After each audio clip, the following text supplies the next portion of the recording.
department store. Happy as I could be. Meu nome é Franzé, eu sou do estado do Ceará, eu moro em uma cidade chamada Nova Russas. Essa cidade é uma cidade pequena, é uma cidade de um povo muito caloroso. Desde sempre, o motociclismo tem se tornado em minha vida algo muito importante. Desde muito cedo eu admirava os motociclistas, a moto em si, e isso foi, de certa forma, uma iniciação para mim. Afinal de contas, eu sempre via na moto algo de liberdade, emoção, aventura. E hoje eu sou um professor e eu sou presidente de um motoclube, os Guerreiros do Oeste da minha cidade, Nova Russas, no Ceará. O motociclismo é algo para mim fascinante, é algo que me deixa muito até emocionado. Eu me considero hoje motociclista e eu já participei de muitos eventos, de muitas viagens, de muitas aventuras que me deixa cada vez mais apaixonado pelo motociclismo. O mototurismo é algo para mim que me deixa cada vez mais, me torna cada vez mais um homem sonhador, um homem que leva a vida de uma forma diferente, de uma forma mais, eu diria, fantástica. Todas as minhas aventuras, todas as minhas viagens me trouxeram lições. Essas lições me fizeram melhorar como ser humano, como pessoa, até mesmo como profissional. Várias são as minhas experiências pelo Brasil afora e isso me deixa cada vez mais com mais gás para ir mais à frente, mais além e conhecer novos lugares, conhecer novas pessoas. Afinal de contas, a vida para mim é algo que tem que ser aproveitado a cada momento. Isso me deixa com muita energia até para conhecer novos lugares. Eu teria muitas experiências para contar e para mostrar. Eu teria muitas experiências de vida para mostrar. Afinal de contas, esse Brasil é um país muito lindo, esse país é um país grande, imenso e de um povo muito caloroso, de um povo muito amoroso, eu diria até. Todas as experiências que eu passei, eu trouxe para mim algo de bom, algo de agradável, algo de espetacular. Em uma das minhas experiências como motociclista, eu tive a curiosidade de um dia conhecer uma tribo de índios. E eu conheci essa tribo de índios através da internet. E eu pensei comigo, bom, eu posso chegar até essa aldeia, eu posso conhecer esse povo e isso vai se tornar uma experiência fantástica na minha vida. E isso foi o que eu fiz. Eu me planejei, eu me orientei e parti para o norte do Brasil. Eu moro no interior do estado do Ceará e eu parti para a região norte do meu país. Eu estive viajando em minha motocicleta durante 3 dias. E nesses 3 dias, toda a minha aventura, toda a minha história, todo o percurso foi uma aventura. Eu rodava durante o dia, parava durante a noite, conhecia a cidade onde eu estava parado e de manhãzinha cedo, depois de um breve café, eu continuava e iria até o meu objetivo final, que seria conhecer os índios Craôs. Tomei algumas precauções, mas infelizmente não foram suficientes, mas cheguei. Ao chegar até essa aldeia, eles são chamados de os Guardiões do Cerrado. Eu não sabia qual seria a reação desses índios ao me encontrar, mas mesmo assim a coragem foi maior. Eu dominei o meu medo e eu cheguei até lá. E ao chegar lá, o primeiro momento foi um momento tenso, foi um momento que me deu um pouco de medo, mas eu não poderia deixar o medo me controlar. Então eu simplesmente esqueci um pouco o medo. Lembro que ao chegar a um determinado caminho, eu estava de moto e eu parei minha moto e eu vi um carro repleto, um carro que estava com muitos índios. E eu parei, tirei o capacete e fiquei em pé esperando que eles viessem até mim. E assim foi feito. Eles vieram, me cercaram e eu fiquei um pouco receoso, porque foi o primeiro contato que eu tive com os povos indígenas. Eles vieram até mim, perguntaram o meu nome, eu me identifiquei, é claro, E dentre os índios veio um homem que não era índio, um jovem. Esse jovem se identificou e disse: olha, eu sou o representante aqui da FUNAI e eu queria saber o que você quer aqui.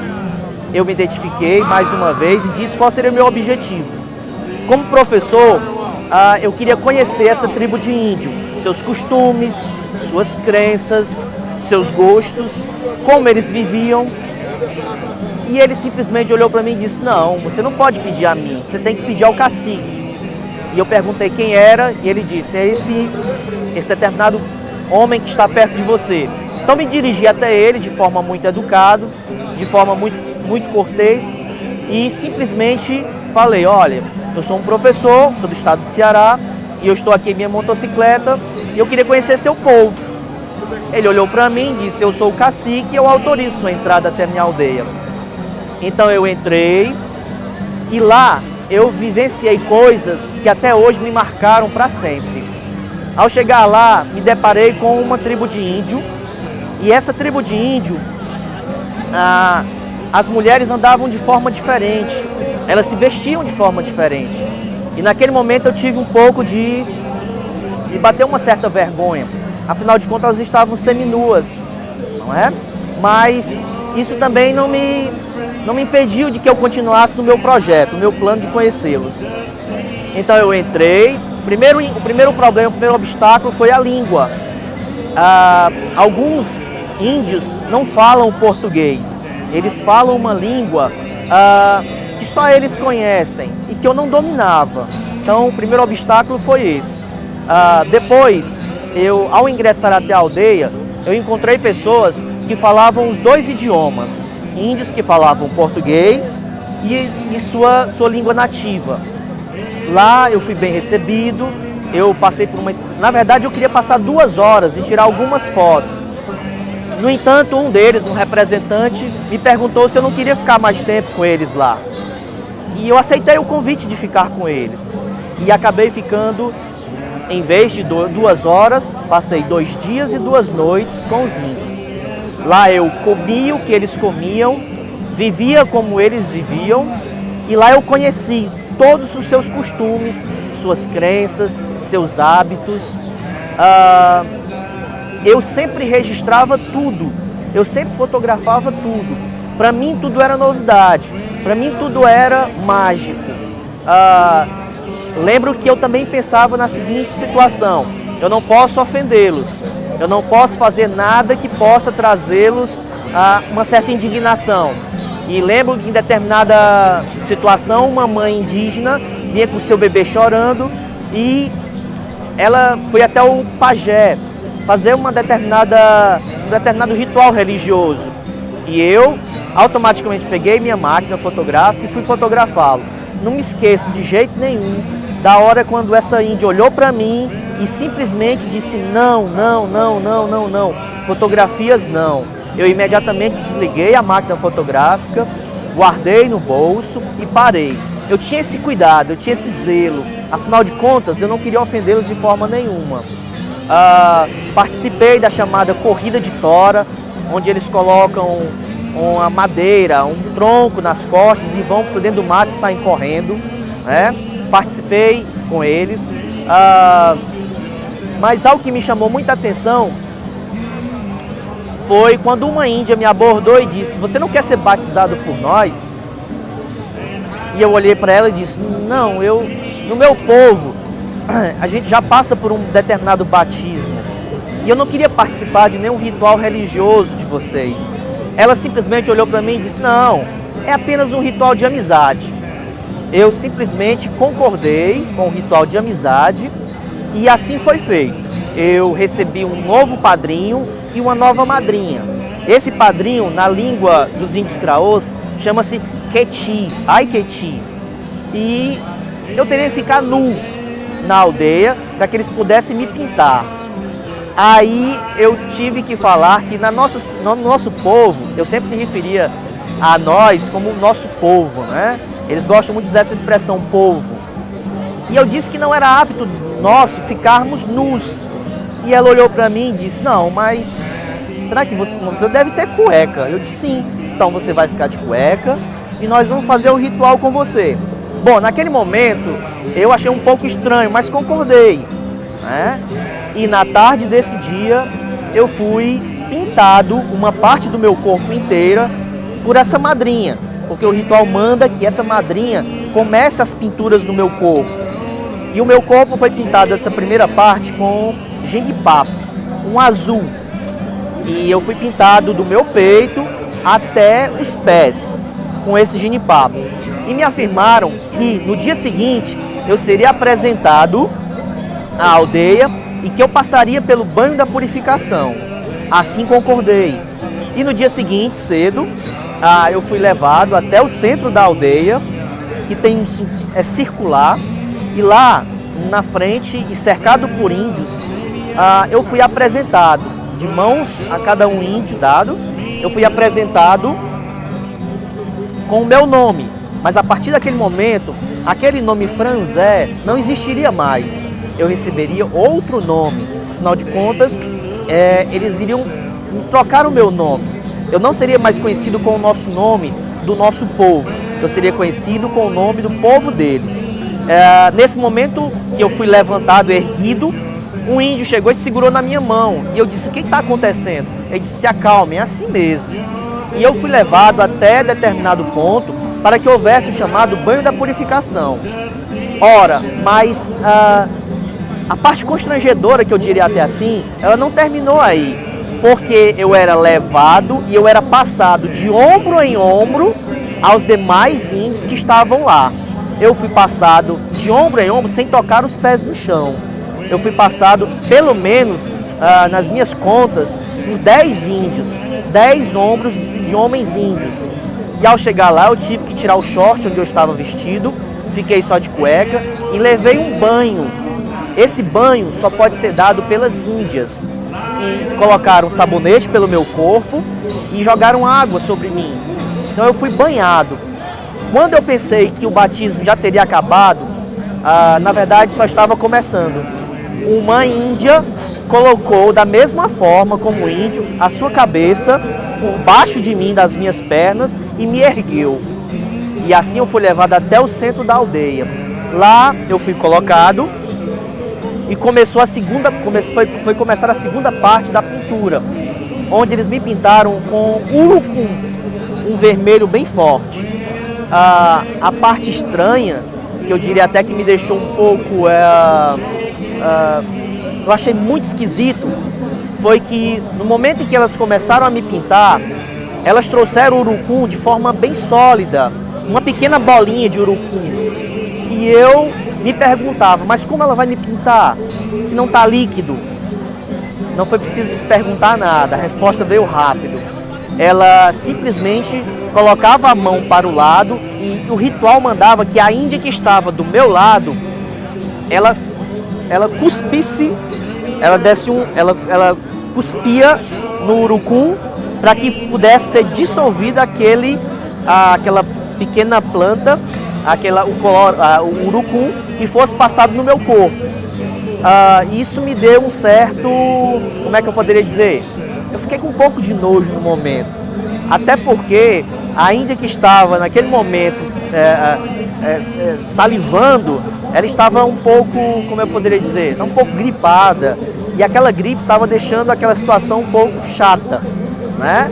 Mas naquele momento eu não simplesmente disse, não, vamos deixar a coisa rolar, vamos deixar que as coisas terminem. Eu fiquei feliz que aquilo não fosse passado no meu rosto, né? Mas o meu peito todo foi pintado, minhas costas, as pernas e até o peito do pé foi pintado com aquela tinta vermelha, com urucum. Aquela experiência para mim era algo inusitado, aquilo ali para mim foi algo que me deixou extasiado até. Lembro bem que na época eu tinha cabelos longos e um pouco de barba, né? E esses meus cabelos longos se assemelhavam muito aos cabelos dos índios, né? E eu tinha que a todo momento segurar os cabelos. Alguma índia, inclusive uma das índias, me ajudava a segurar os cabelos longos, levantá-los, e ela pintava de uma forma bem, parece que ela já tinha uma prática em fazer isso. Ela de novo foi me dado presentes, foram me dados cestos, cordões, colares. Esses cordões eu guardei comigo, eu tenho na minha casa, guardo com o maior carinho. E depois disso eu recebi outro nome, né? O franzé que chegou até lá, esse franzé para eles não existe mais. Eu recebi um outro nome. Esse nome foi Kokatien. E eu fiquei curioso para saber o que significava esse nome Kokatien. E me foi passado que Kokatien significa sabor, doce sabor. Eu achei muito bonito até. Fui levado em seguida até a casa do cacique, onde lá eu recebi café. Eu tive que tomar café. Café e beiju, chamamos de beiju, né? Que é uma espécie de, eu não saberia dizer, talvez pão feito por eles, né? Lá no Nordeste, o beiju é feito quase como se fosse uma tapioca, né? E depois disso eu vivi com eles. O sono que eu tinha na aldeia era muito tranquilo. Eu tinha receio de falar algumas coisas que eles não gostassem, mas isso não foi feito porque eu me policiava bastante. Eu não deixava com que isso acontecesse, né?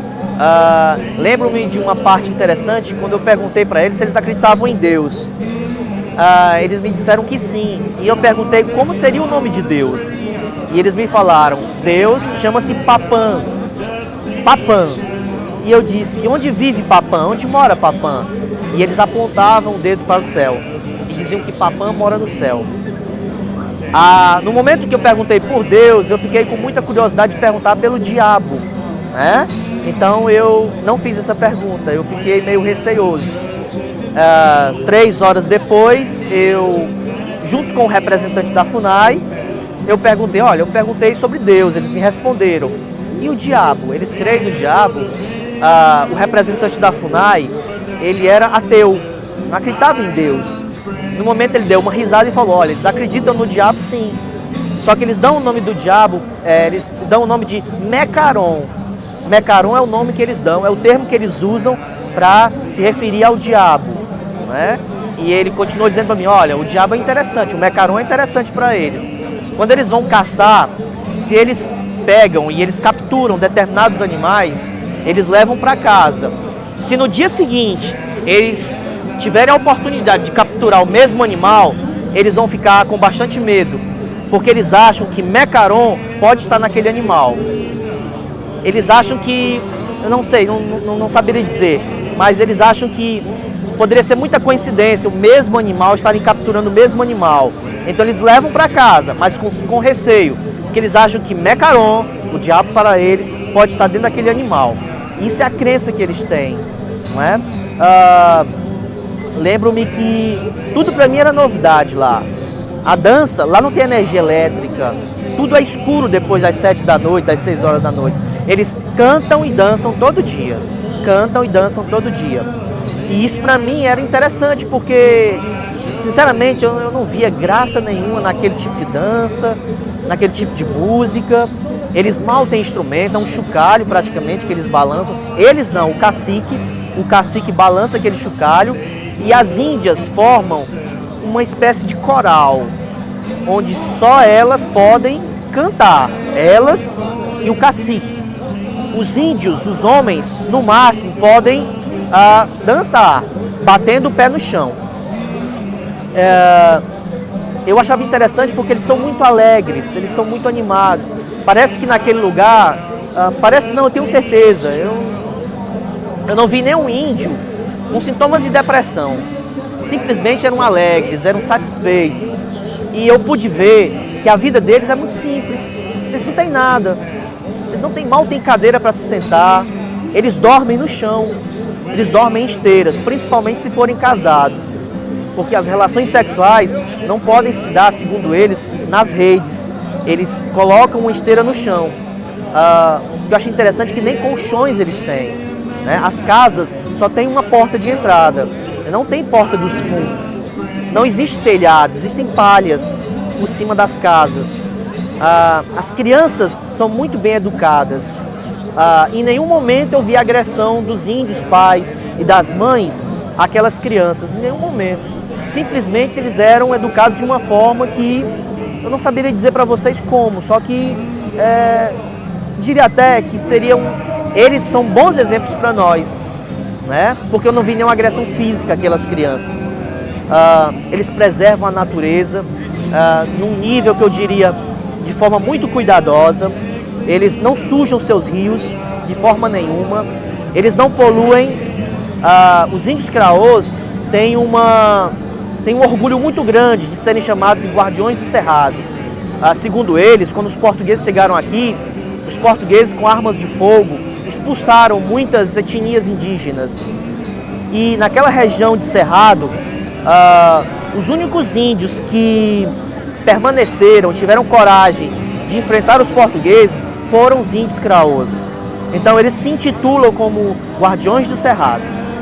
E todas as experiências que eu passei, todos os momentos mágicos que eu estive lá, eu guardo para mim para sempre. Eles me perguntaram, você retornará aqui? E eu disse que sim, que eu iria retornar lá. E um deles me falou uma coisa que me deixou muito impressionado. Ele falou assim, olhe, se você voltar daqui a 30 anos, esses pequenos índios que vocês estão vendo, que você está vendo aqui com 5, 4 anos, eles vão lembrar de você. E aí eles vão dizer, olhem, Cacote, a gente está voltando. Então fiquei muito feliz, muito alegre.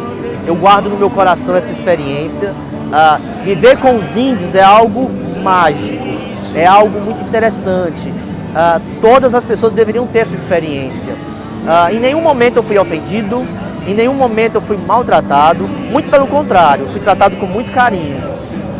Eu passei 2 dias e 2 noites, eu iria passar 2 horas. Esses 2 dias e 2 noites, de uma certa forma, mudaram a minha vida. Eu retornei para minha casa, só que ao tomar banho, o urucum saiu da minha pele, mas o jenipapo não. Então eu tive que entender que eu voltaria todo pintado para minha terra, para o Ceará. E isso me causou alguns constrangimentos, porque eu estava com o corpo todo pintado. Então, faixas imensas, azuis pelo corpo. E eu lembro que eu tomava banho e o jenipapo não saía com facilidade. Então eu parei de tentar tirar. Então eu tinha que, esses 3 dias da minha volta, 3 dias de viagem de motocicleta para minha casa, eu tinha que entender que essa tinta teria que ficar no meu corpo. Então eu lembro que durante a noite, ou quando eu parava para me hospedar, para não viajar durante a noite, eu iria conhecer a cidade. Então se eu colocasse uma blusa de mangas curtas, eu lembro que as pessoas não queriam chegar perto de mim. As pessoas tinham receio. Elas viam em mim algo estranho, pela cor que eu carregava na minha pele, esse azul. Né? Lembro também que eu fui parado pela polícia, né? A Polícia Rodoviária Estadual, se eu não me engano, do Maranhão. Ela me parou e eu lembro que ao sair eu recebi 2 marcas no rosto com o jenipapo. Essas marcas simbolizavam os índios Craôs. E o policial achou muito estranho pelo capacete aquelas 2 marcas no meu rosto. E ele perguntou, o que é isso no seu rosto? Eu disse, são marcas dos índios. E ele disse, mas que índio? Aí eu tive que explicar pausadamente para que ele soubesse realmente que eu estava vindo de uma aldeia indígena. Inclusive eu cheguei a tirar o capacete para que ele me observasse. O retorno foi tranquilo, o retorno foi em paz, né? Mas eu lembro que eu ainda passei 1 semana na minha cidade com a tinta azul no meu corpo. Só depois de 1 semana essa tinta saiu totalmente do meu corpo. Essa experiência que eu passei com os índios, ela me trouxe grandes lições. Eu aprendi com os índios que a vida é muito mais do que bens materiais. Na verdade, eu já sabia disso, só que eles me mostraram no dia a dia, na prática diária. Os índios me mostraram que para ser feliz, você não precisa ter muita quantia em dinheiro. Não, para ser feliz, eles têm tão pouco e eles são verdadeiramente felizes. Eu olhava nos olhos, eu observava o olhar deles e eu não via tristeza, não via. O que eu via era um povo sofrido, que recebe uma ajuda do governo, mas que não é uma ajuda suficiente para eles. E eles simplesmente viviam felizes. Eles não reclamavam da vida, não tinham nenhum tipo de doença depressiva, não, de forma nenhuma. O retorno para minha casa, como eu disse anteriormente, ele foi tranquilo. E claro que os meus parentes, os meus amigos, estranharam muito aquela tinta no meu corpo, né? Mas essa experiência com os índios foi fantástica na minha vida. fantástica. Viver com eles, sentir o que eles sentiam, para mim foi fantástico, para mim foi fabuloso. Foi uma experiência que eu quero voltar, que eu quero reviver, mas que eu sei que eles são é um povo sofrido, é um povo que precisa de muita ajuda ainda, né? E que precisa ser muito respeitado. Os índios, infelizmente, não são respeitados, eles são discriminados muitas vezes. Lembro de uma situação que eu fui até a cidade mais próxima para comprar determinadas coisas para levar para a aldeia, né? E ao chegar lá, eu, na época, cabeludo, né? Cabelo até a cintura, liso, e estava pintado ainda. Então eu sentia no olhar das pessoas da cidade, digamos, do nosso povo, um olhar de discriminação, né? É como se estivessem olhando para um alienígena. E os povos indígenas não são alienígenas. Se a gente for notar, eles são os primeiros povos que estavam no nosso país quando os portugueses aqui chegaram, né? Então, assim, a minha vida como motociclista, ela é cheia de aventuras. E para mim isso é muito bom. Praticar o mototurismo, para mim, é algo, assim, maravilhoso. A vida de motociclista é isso. A vida de motociclista é aventura, é sentimento, é emoção, é conhecer o que ainda está desconhecido, né? A cada quilômetro, uma amizade diferente. A cada cidade, a cada lugar, um espaço que você pode descobrir novas coisas, novas oportunidades, novas sensações, novos sabores. A vida é assim, cheia de sensações, cheia de mistérios até. E o espírito motociclístico em mim me faz ser um aventureiro que quer sempre ir mais além. E é isso que eu quero, ir sempre mais além. Eu acho que eu tenho ainda muitos quilômetros de estrada para percorrer. Eu acho que ainda tem outros países para desbravar, outras culturas. A experiência indígena, ela só me incentivou cada vez mais a conhecer novas coisas, novos povos, novos costumes. E o motociclista de verdade é esse, é o que sente amor pelo próximo. E ainda mais que ele possa ver esse próximo bem de uma forma natural, espontânea. O motociclista verdadeiro, o motociclista brasileiro, o motociclista de diversas nacionalidades é alguém que leva um coração cheio de amor, cheio de paixão. E a minha paixão pelo motociclismo só tem aumentado.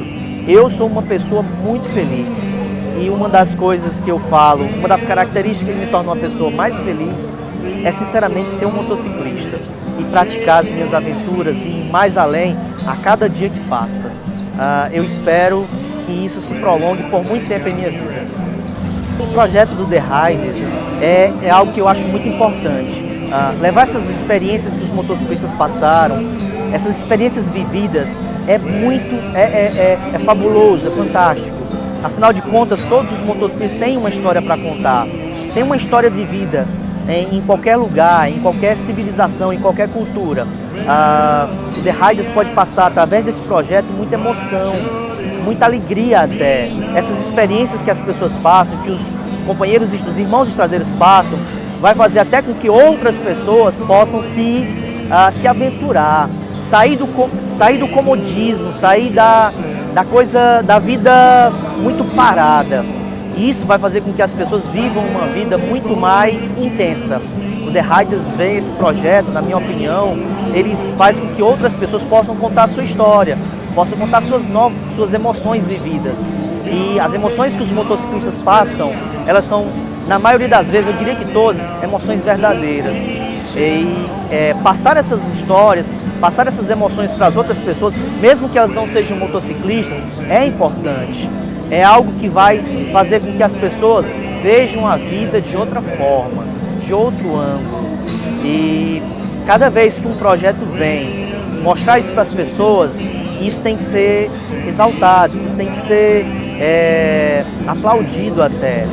E a gente quer que mais pessoas, eu quero que mais pessoas possam ter experiências na estrada, ter experiência com outros povos, que elas possam se enriquecerem, porque conhecendo novas culturas, conhecendo novos povos, novas localidades, novas situações de vida, todos nós podemos crescer espiritualmente, crescer de uma forma que possamos viver até mais felizes, mais satisfeitos, né?